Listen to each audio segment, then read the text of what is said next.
ex-husband won the lottery and the witch of my sister started seducing him and they began dating. But I kept my mouth shut until 7 months later. Find out why I didn't say anything.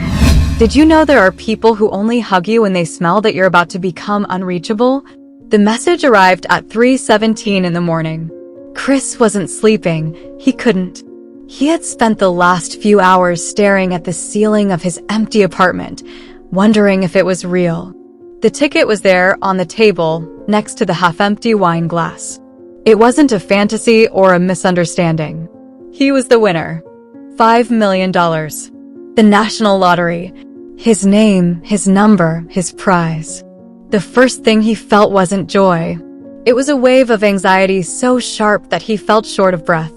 He got up, went to the bathroom, looked at himself in the mirror. Same face, same eyes. Everything the same, but something was already different. He wasn't rich yet, not officially. But the moment his face appeared on the official website, in the news, his life would no longer belong to him. That was the part that terrified him the most.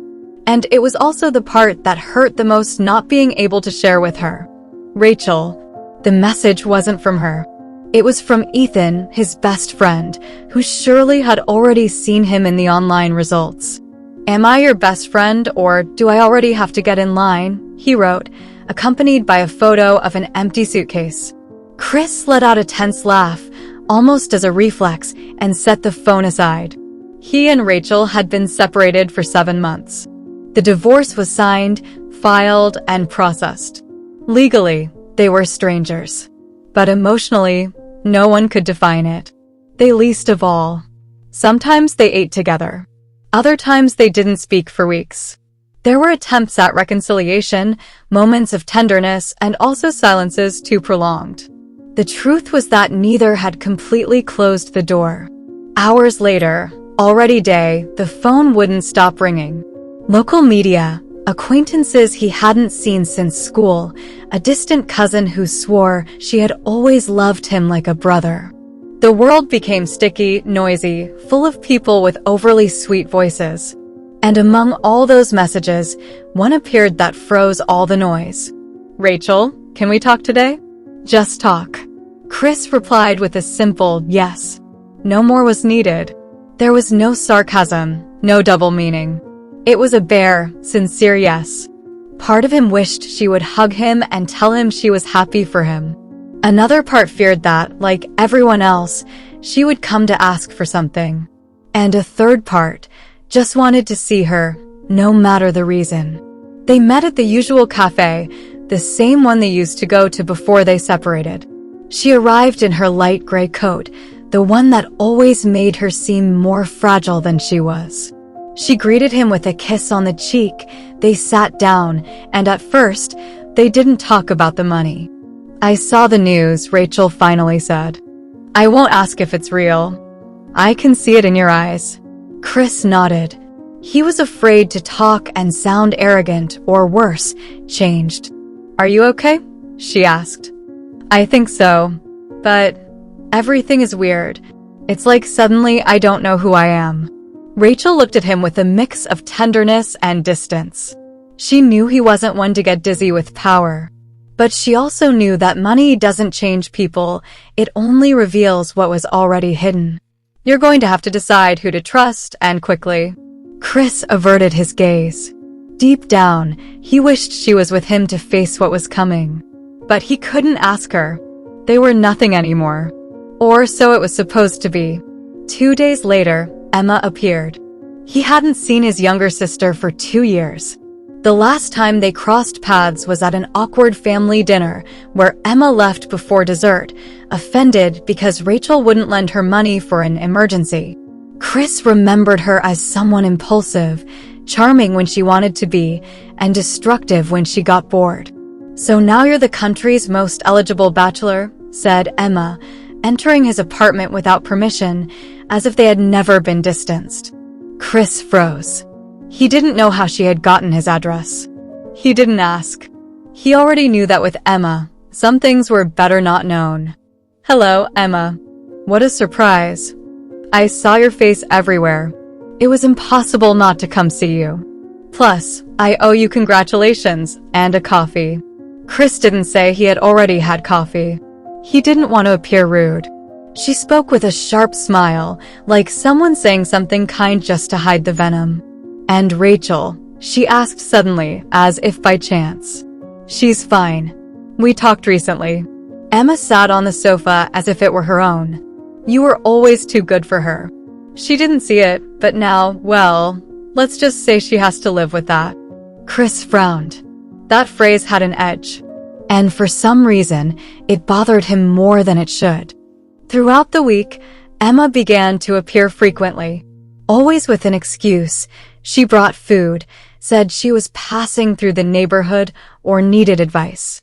Each visit became more intimate, more invasive. And Chris, still processing his new reality, didn't have the energy to set boundaries. Or perhaps, unconsciously, he was seeking to feel that someone admired him unconditionally. But it wasn't admiration. It was strategy. Rachel noticed it quickly.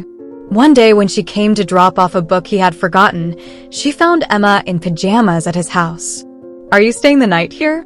Rachel asked, not raising her voice, but stabbing the question like a dagger.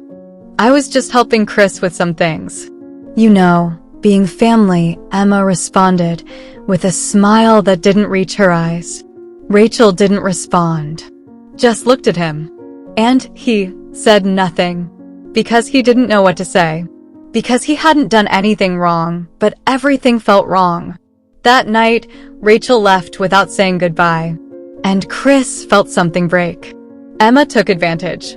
She began talking about her life, how lonely she felt, how hard it had been to grow up in Rachel's shadow. She hugged him for any reason. She looked at him differently.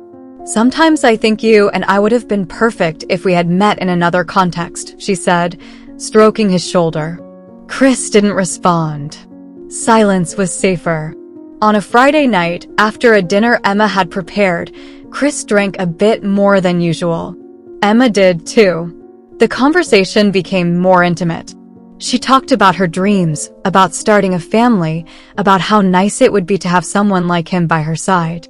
I'm not ready to fall in love, Emma said, but with you, it scares me how easy it would be. And then she hugged him. Long, warm, as if he were her anchor in a sea that only she understood. It was at that moment that Rachel appeared. She hadn't rung the bell. She had a key from before. She entered without making a noise, with a letter in her hand that she had written days before. A letter where she said goodbye, where she accepted that her story with Chris had ended, where she thanked him for the good moments and asked him not to stop being the man she had loved. The letter fell to the floor when she saw the scene. Emma hugging Chris. Chris not rejecting her. And for a second, their eyes met. Rachel said nothing.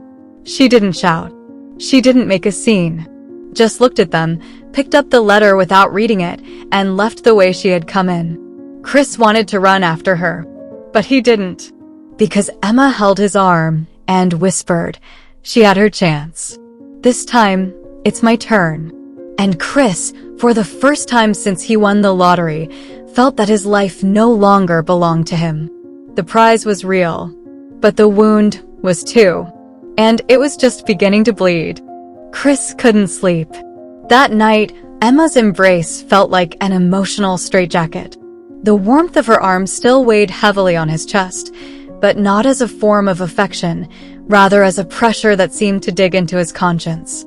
He sat up in bed, head in his hands, listening to the faint noises of the apartment, the creaking of the wood, the soft ticking of the kitchen clock, the gentle purring of the refrigerator. Everything sounded louder when the soul was empty. He thought about Rachel, about her eyes when he caught them. There were no tears, no screams, just that absolute silence that hurt more than any slap. That final smile, it had no trace of sarcasm. It was a smile that said, I knew it. And what disturbed him most was not understanding what she knew that he didn't. Because Rachel was not a naive woman.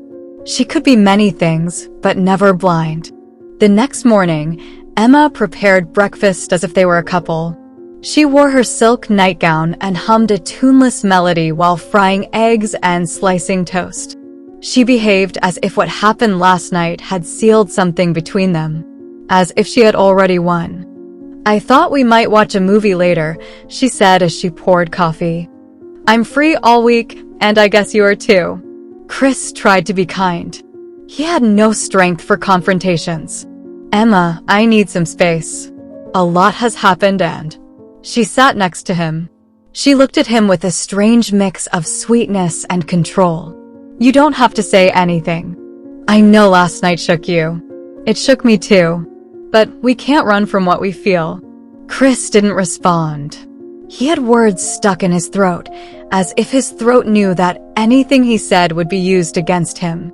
Rachel, for her part, was far from leaving everything to fate.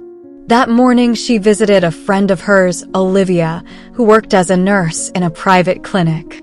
Rachel had been suspicious for days. She had seen Emma talking with a man in a park weeks ago, in a conversation that clearly wasn't brotherly. They had hugged, but not like two old friends. There was something more. Rachel hadn't mentioned it then, but now everything fit together sinisterly. "Can you find out if Emma has been to your clinic in the past few months?" Rachel asked quietly. Olivia frowned. "That could get me in trouble, you know." "I know. But this isn't gossip. It's serious. There's a dangerous man involved. Someone who used her, or whom she's using. I need to know if she's telling the truth." Olivia hesitated for a moment, then stood up without a word. She returned 15 minutes later with a grave expression. "I can't give you details, but I'll tell you this. There's a positive pregnancy test in her record, and it's from 6 weeks ago. Interestingly, it was registered under another last name. One that's not even hers." Rachel swallowed hard. "What name?" "Luca." Rachel froze. It couldn't be a coincidence. Luca was a man her sister had spoken about in hushed tones. A tattoo artist, with a past for assault, who had been seen several times entering bars with Emma in recent months. Anger didn't consume her. What she felt was something colder. It was determination. It was no longer just about getting Chris back. It was about preventing her sister from completely ruining her life. Emma wasted no time continuing her theatrical performance. 2 nights later, she faked a faint. They were watching TV, and in the middle of a dramatic scene, her body slowly collapsed to the floor, a hand on her forehead, as if she had rehearsed every move. "Emma!" Chris shouted, bending down beside her. She slowly opened her eyes, like in a cheap movie. "I'm fine. It must be the pressure. Hormonal changes." Chris, though skeptical, carried her to the couch, covered her with a blanket, and made her a sugary drink. His head was spinning. The word hormonal rang loudly. "Are you pregnant?" She didn't deny it, nor did she confirm it. "I don't want to talk about it. Not yet." Chris felt a knot in his stomach. That wasn't an answer. It was a threat wrapped in sadness. That night, while Emma slept in the guest room, he searched her purse, looking for a thermometer or some medicine. He didn't know what he hoped to find. What he found was a bag with crumpled papers, receipts, and a used pregnancy test. The paper was worn, but the date was visible. 6 weeks before Emma had reappeared in his life. He knew at that moment that something didn't add up. Nothing added up. The next morning, he cautiously confronted her. "How long have you known you're pregnant?" Emma tensed up. "Why do you ask that?" "Because I found the test. It wasn't recent." "You're lying about the timing." She stared back at him. "Are you going through my things?" Chris didn't respond. His silence was his answer. "What if I am pregnant? What if it's yours?" "We haven't. You and I haven't." "Are you sure?" After that night, Chris stepped back. It was true they had been drinking, that she had hugged him, that he had let himself be carried away, but he didn't remember crossing that line. "I don't remember anything happening, Emma. I would know." She stood up, furious. "That's convenient, isn't it? You don't remember. But I do. And if you're not with me, if you decide not to accept this, You're going to lose me. You're going to lose the child that could be yours. That's when Rachel arrived. She knocked on the door as if she didn't know what she was about to unleash. Chris opened the door. Rachel walked in with a folder in her hand. Emma saw her and stood up, defiant. "What are you doing here?" said Emma. Rachel ignored the question. "Chris, I need to talk to you." "Alone." Chris hesitated. Emma stepped forward. "No. Whatever you have to say it here." Rachel looked at her sister calmly. "Your pregnancy is real. But the father isn't Chris. His name is Luca. Tattoo artist, 32 years old, with assault records in 2 counties. You accompanied him yourself to the clinic where you got tested. You didn't use your last name. Why?" Emma turned pale. She hadn't expected someone to connect the dots. "You don't know what you're talking about." Rachel opened the folder. She showed a report, a picture, a name. "I know exactly what I'm talking about. And Chris is going to know too. Because if you're capable of lying to him about something like this, what else are you willing to do?" Emma staggered. Her eyes filled with tears. But they weren't clean tears. They were the reflection of a cornered mind, not a broken heart. "All right," she finally said, her voice trembling. "Yes, I was pregnant with Luca. But he left me. He said he didn't want the baby. He hit me. Doesn't that tell you anything, Chris? Don't you understand why I needed to find someone who wouldn't throw me out like trash?" Chris felt the floor tilt. "So you came to me to replace him?" Emma looked at him with empty eyes. "I chose you because you're good. Because you wouldn't leave me. Because I could build something with you.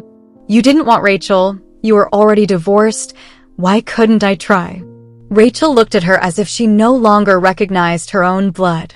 "You weren't looking for love. You were looking for a life preserver." Emma raised her voice. "And you?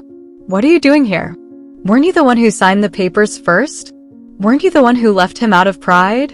Rachel didn't answer. Because she wasn't there to fight for Chris. She was there to save him. "I didn't come to fight for him. I came to protect him from you." Emma, defeated, broke into dry, forced sobs. Chris didn't hug her. He didn't move. He just watched her. As if for the first time, he was seeing the real Emma. Silence filled the room. Heavy. Incomplete. Rachel left the folder on the table and walked away without looking back. Emma sat on the floor, hugging her legs, murmuring words Chris no longer wanted to hear. That night, he packed his things. He left the apartment for a few days. He needed to think. Not about Emma. Not about Rachel. About himself. Because when emptiness seduces you with a caress, it's hard to tell love from manipulation. And sometimes, love only serves to disguise a wound that doesn't want to heal. Chris sought refuge in a cabin he had purchased months earlier, before the world learned of his stroke of luck. It was a simple wooden structure, surrounded by twisted trees and a lake that seemed motionless, as if it too was silently observing the impending disaster. He had packed in haste, taking only clothes, coffee, and the notebook where he usually jotted down thoughts he didn't dare to voice aloud. The air there was denser, as if the forest knew something he did not yet. He slept poorly. Not because the mattress was uncomfortable, but because of the way memories crawled through his mind like snakes. Emma's words echoed in his head, that speech of a victim disguised as true love. The way she looked at him, as if she needed him to breathe. And Rachel's voice, firm, almost without resentment, unmasking each layer of her sister's theater. Everything seemed like a play written by someone thirsty for chaos. Amidst this confusion, Chris wrote 2 words in his notebook. What if? He returned to the city 2 days later. He sought out Ethan. His friend was the only one who didn't treat him differently since he won the lottery. He found him just as sarcastic, just as skeptical, and with a strange ability to detect lies even in breaths. "I need you to find out everything you can about Emma," Chris said bluntly. Ethan crossed his arms. He didn't ask why. He just nodded. "Do you want to know if she's using you? Or if she's crazier than she seems?" "Both." Ethan didn't joke this time. He understood that it wasn't a matter for laughter. They agreed to meet in 2 days. Meanwhile, Emma hadn't been idle. She had contacted a lawyer. Her name was Madison, a woman who knew how to navigate between legality and ambiguity with the precision of a surgeon. Emma arrived at her office in a white dress, light makeup, and a soft voice, as if she were playing the role of a fragile woman who only sought security. "I want to marry someone. He's wealthy. But I need to make sure that, if something happens, I have legal protection. It's a delicate matter. There's a baby on the way." Madison looked at her without saying a word for a few seconds. There was something in the woman's eyes that sounded familiar. A calculating glint she had seen before. "Did you say your name was?" "Emma. Emma Dawson." Madison froze. "Do we know each other?" Emma blinked. "I don't think so. Why do you ask?" The lawyer opened a digital file on her computer. She typed some names, and a photo appeared. The same face, 5 years younger, with a different last name. A story of emotional manipulation, false pregnancy accusations, attempted paternity fraud with a married businessman. "You were my patient in the emotional rehabilitation program at the Amberlight Center. Remember?" Emma clamped her mouth shut. Her mask cracked a bit. "I didn't know it was you," she whispered. Madison took a deep breath. "I can't help you, Emma. Not with this." Emma stood up abruptly. "What if I pay double?" "It's not about money. It's about ethics." "Oh, please. Ethics. You're surrounded by divorces and lawsuits for infidelity. Now you care about ethics." Madison remained firm. "There's something in you that hasn't changed in 5 years. You've just learned to hide it better." Emma walked out of that office without looking back. She didn't know that Madison, driven by the instinct to protect someone innocent, would write an anonymous message to Chris that very night, setting up a meeting at a coffee shop. She used a pseudonym to avoid suspicion. Meanwhile, Ethan came back with information. Chris received him in his apartment. He had sunken eyes and a tense jaw. He hadn't slept. Ethan pulled out an envelope and placed it on the table. "Your instinct was right. Emma not only lied about Luca, she also lied about 2 previous pregnancies. In both cases, she was discovered before things became legal. There's even a complaint for emotional harassment. And there's more." Chris gripped the back of the chair. "What else?" "She met a guy named Alex, an ex-con convicted for assaulting his ex-partner. They were together. They separated after she reported violence, but the complaint was withdrawn days later." Suspiciously, Chris fell silent. Not because he had nothing to say, but because he had reached the point where words no longer served. "She's trying to force me to marry her," he finally said. "Thinks that with the baby, she can manipulate me. Are you going to let her?" Chris didn't respond.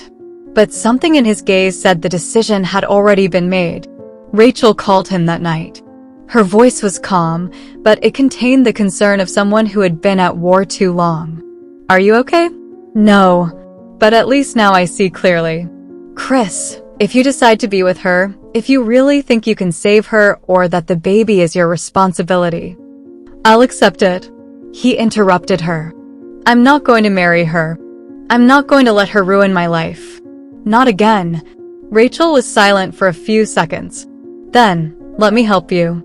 The next day, Emma received a message with the location of a restaurant. Chris wanted to talk. She arrived on time, in a tight dress and a forced smile. In her mind, she already planned how to move him, how to emotionally seduce him, how to regain control. But he was not alone. Rachel was there too. "What is this?" said Emma, without sitting down. "An honest conversation." "Something we never had," Chris replied. Emma narrowed her eyes. "I have nothing to say to you, Rachel. This is between Chris and me. What you do to him also affects me, because I love him. And I'm not going to stand by while you drag him down with you." Emma smiled coldly. "You love him? Now you love him?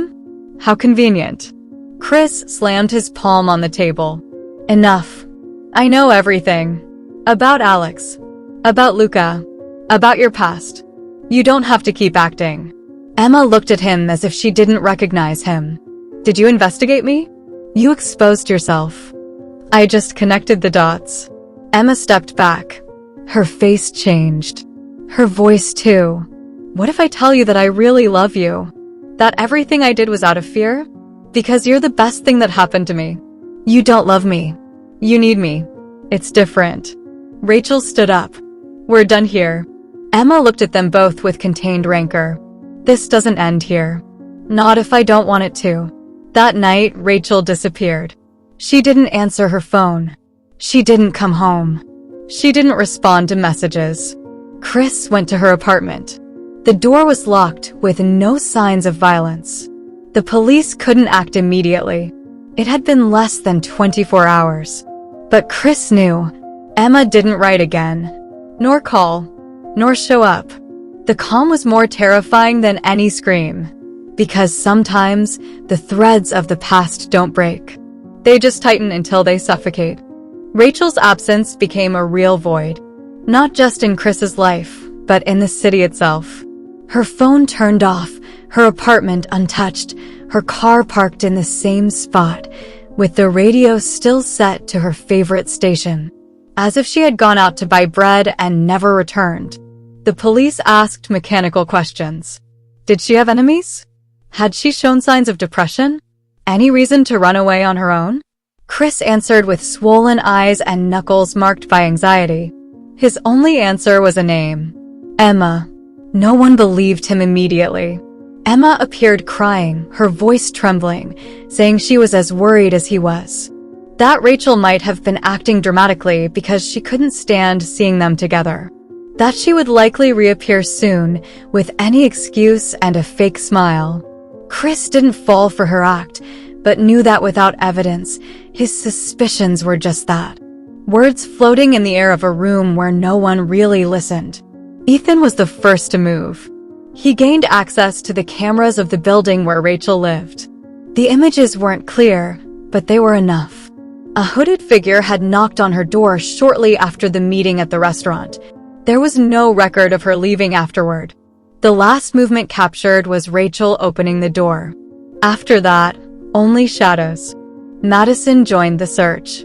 Not as a lawyer, but as someone who had already seen the monster behind the mask. She reviewed old records, clinical documents. She found a sealed report from a private clinic stating that Emma had been diagnosed with antisocial personality disorder. The document described a pattern of dangerous behavior, chronic manipulation, lack of empathy, distorting reality for her benefit. False accusations, faked pregnancies, simulated self-harm. A history that, for legal reasons, had been sealed and classified as confidential. Madison shared it with Chris, breaking protocols, risking her career. That's when everything changed. A voicemail was leaked through an Ethan contact in telecommunications. It was short, accidentally recorded on a voicemail that no one checked. The voice was clear. Emma, talking to someone else. Maybe Alex, maybe no one. She won't be a problem anymore. Trust me. This time I did it right. Chris felt the world spinning out of control.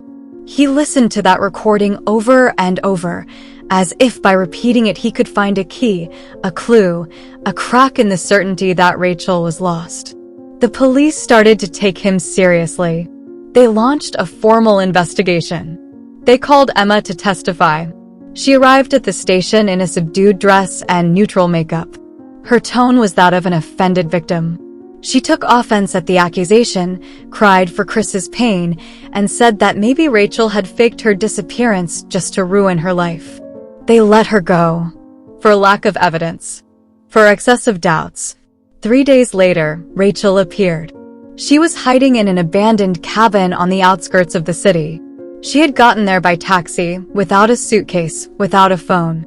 It was the driver who alerted the police, having noticed that the woman he had driven days ago had not returned or given any signs. She was pale, with sunken eyes and dry lips, but unharmed. Physically. Because the soul has another way of showing wounds. Chris went to see her at the hospital. Rachel looked at him from the bed as if she still didn't know if she could trust him. They spent several minutes in silence before she spoke. She told me that if I didn't stay away, she would make me disappear. Not as an empty threat. She showed me things. Photos. Fake documents. She said that if I disappeared, no one would blame her. Because everyone thinks she's just a hurt woman. Chris took her hand. It's over. You're safe.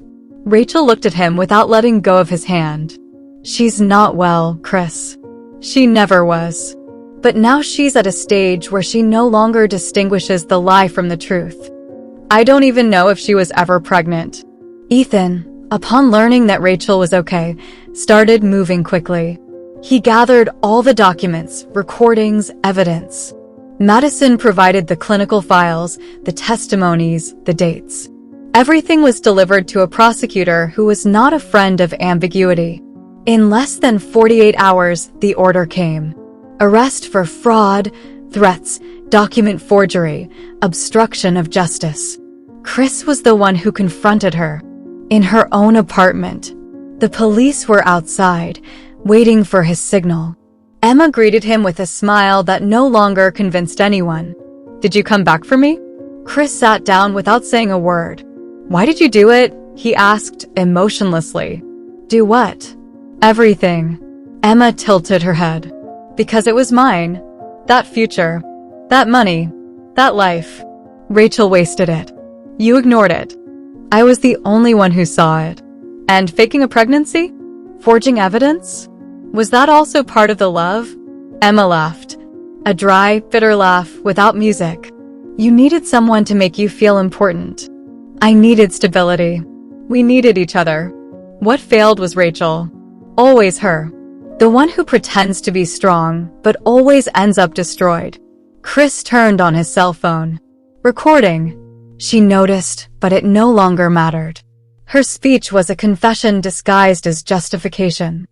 I was never pregnant, you know? But you wanted to believe it. Because it made you feel valuable.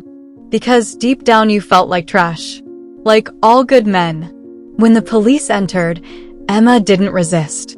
She looked at Chris one last time before being handcuffed. You're going to miss me. Chris said nothing. Because you don't miss what was never real. The following months were a mix of rebuilding and silence. Rachel returned to her job as a freelance designer. Chris sold the house where it all began. He moved to the outskirts, to a smaller property, without luxuries, where money wasn't noticeable. They never talked about love again. Not another time. They began to see each other without planning. To share coffees. To walk together aimlessly. One day it rained. And neither ran for cover. They walked in the rain, soaked in silence. Rachel looked at him. Do you think all this was our fault? Chris shook his head. Wounds are not chosen. But what we do with them is. Rachel smiled. And what do we do with ours now? Chris took her hand. Let them heal. There were no promises. No rings. No fairy tale endings. Just two people walking in the rain after surviving a story that almost devoured them. Because sometimes, life is not about winning, nor about being right. It's about enduring. And when love does not impose, but persists, then maybe, just maybe, there's still hope. If you enjoyed this story, I invite you to leave a comment on what you felt while listening to it. And if you have experienced a similar situation of deception, I would love for you to share your valuable opinion. I would be very honored if you leave a like, share the video with a friend or family member, and subscribe to the channel.